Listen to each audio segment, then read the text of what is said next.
sa Pilipinas. Minsan binigyan pa nga ako ng death certificate ng kusado. Pagkatapos pinahuli ko, huling-huli, buhay na buhay.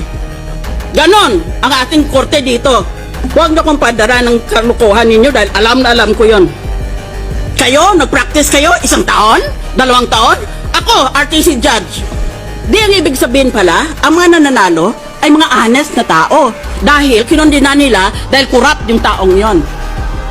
Di, palagay din natin na itong mga representante, dahil tayo, we represent the people, isn't that so? That's why we are elected officers. We're supposed to represent our constituencies. Eh kung hatulan nating may sala yan, di ibig lang dahil crooked siya, di ibig lang sabihin tayo, honest tayo.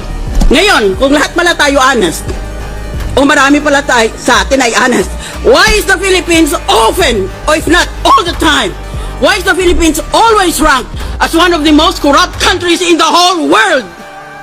Yan, sagutin niyo ako niyan. Nagpapakalinis kayo? Aba kung malinis pala ang mga opisyalis natin at malinis pala sa buong bansa, eh bakit palagi tayong nililista ng Transparency International as one of the most corrupt countries in the world? Magtitingnan tayo? Sino kaya dito? Yan ang unang punto ko. Pangalawa, tumigil na kayo ng kapapangkapan nyo, mga artista.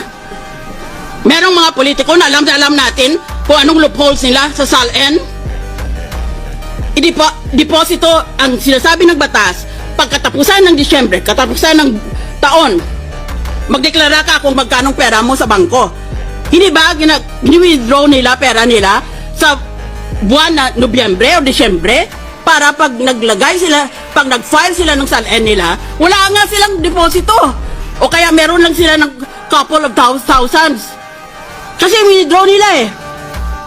Pag Enero, i-deposit nila uli. Taong bayan, kayo ang magtestigo.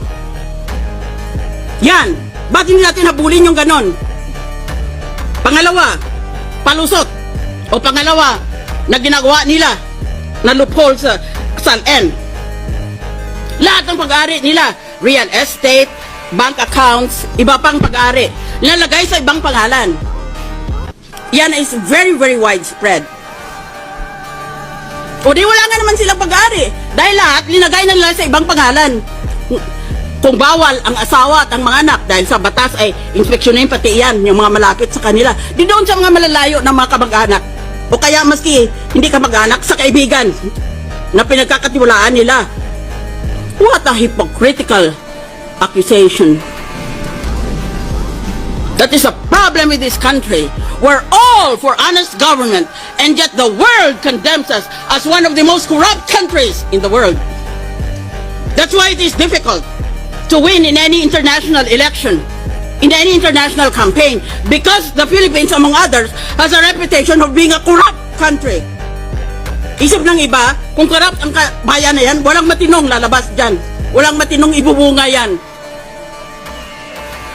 Ba't bawat isa ba sa inyo walang sala tungkol sa SALN? Bigyan nyo ako ng sapang buhay. Panginoon, bigyan mo ako ng sapang buhay at imbestigahin ko lahat. Isa-isa. Dito sa Senado at sa House of Representatives. Tignan natin.